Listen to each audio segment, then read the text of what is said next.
പേടിക്കണ്ട. സാറ് പെട്ടെന്നുള്ള സങ്കടം കൊണ്ടങ്ങ് പറഞ്ഞതാ. ഞാൻ പറഞ്ഞ് സമാധാനിപ്പിച്ചിട്ടുണ്ട്. ചേച്ചി അതിന് തെറ്റൊന്നും ചെയ്തിട്ടില്ലല്ലോ. ഇങ്ങനെ എത്രയോ പേര് അറിഞ്ഞു അറിയാതെയും ഇതുപോലുള്ള ആളുകളുടെ അടുത്ത് പോകുന്നു. അതൊക്കെ ഓരോ മനുഷ്യരുടെയും മനസ്സിന്റെ ദൗർബല്യമല്ലേ? അല്ല, ശരിക്കും ചേച്ചി എന്തിനാ അവരുടെ അടുത്ത് പോയേ? അല്ല, പറയാൻ ബുദ്ധിമുട്ടുള്ള കാര്യമാണെങ്കിൽ വേണ്ട. അല്ല, ഈശ്വരയെ കുറിച്ച് കൊളവാക്കുവോ? ദത്തന്റെ ഐശ്വര്യത്തിനും സന്തോഷത്തിനും വേണ്ടി പൂജ കഴിക്കാൻ പോയതാ.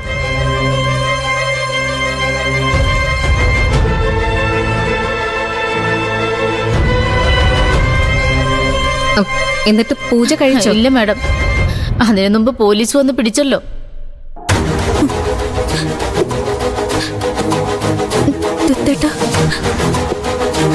എന്നോട് പൊറുക്കണം. നല്ലതിനു വേണ്ടി ഞാൻ ചെയ്തതാ. ഇതിങ്ങനെയൊക്കെ ആയിത്തീരുമെന്ന് സ്വപ്നത്തിൽ പോലും ഞാൻ വിചാരിച്ചില്ല.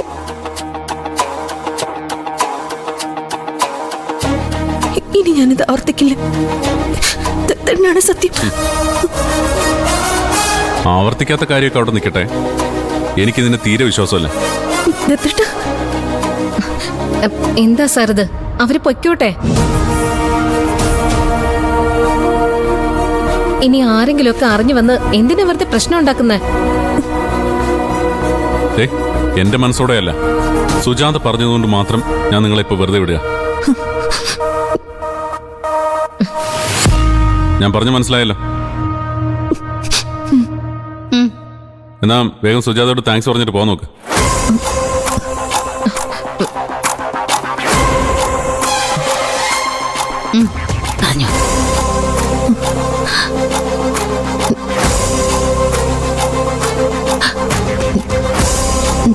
താങ്ക്സ്. It's okay. എന്നാ പോ നോക്ക്.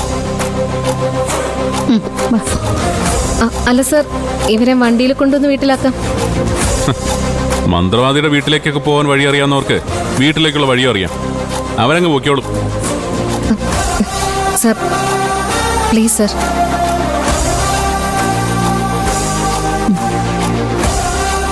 ചേച്ചി വാ.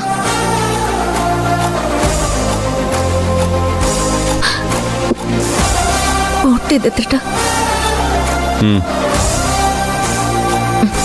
ചേച്ചി വാ. അങ്ങോട്ട്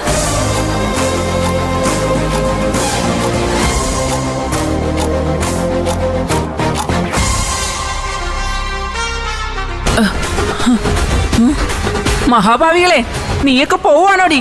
എന്നെ കൂടെ ഇവിടുന്ന് രക്ഷപ്പെടുത്തടി. പോവല്ലേ? ഇതിനൊക്കെ നീയൊക്കെ അനുഭവിക്കോടി. എല്ലാത്തിനും ഞാൻ പണി തരുന്നുണ്ട്. പെണ്ണുപിള്ള വാ അടച്ച് മിണ്ടാതിരിക്ക, ഇല്ലെങ്കിൽ ചവിട്ടി കൂട്ടിഞ്ഞ്. നിങ്ങൾ പുറത്തു പോണോ വേണ്ടേന്ന് ഞങ്ങൾ തീരുമാനിക്കും. ഓ അത് ശരി, പോലീസിലിപ്പം ഗുണ്ടായിസല്ലേ? അയ്യോ അയ്യോ. പ്രകാശ, യെസ് മാഡം. ഇവരെ കൊണ്ടുവന്ന് വീട്ടിൽ വിടും. സാറിന്റെ വൈഫാ. ഞാൻ നോക്കിക്കോളാം മാഡം. ശരി, വന്നോളൂ.